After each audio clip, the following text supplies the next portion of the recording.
তো ফ্রেন্ড, কারা কারা মুরগির মাংস খেতে ভালোবাসো বলো। আর আমাদের এটা আজকে মুরগির মাংস হচ্ছে। তো বাচ্চারা মুরগি খেতে চেয়েছিল অনেকদিন থেকেই, তো এই যে একদম কচি মুরগি, আর কচি মুরগির মাংস কিন্তু খুবই টেস্টি বলে। তো যাই হোক, কারা কারা খাও কমেন্টে জানাবে আর চলে আসবে। আর আমি তো মুরগি খাই না সত্যি কথা বলতে, গলাটা অনেক কষ্ট খাচ্ছি। তো দেশি মুরগি এখনও পর্যন্ত খাইনি। তো চলো কীভাবে আমি কাটছি দেখো।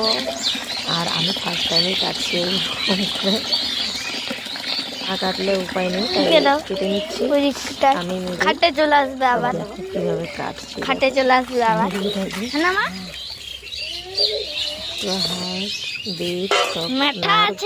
দেখলাম।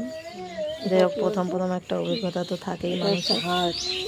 আমার একটা অভিজ্ঞতা হলো, আমাদের যেটা আছে বাড়িতে থাকে এভাবে বাঁচবে, দেখে নাও।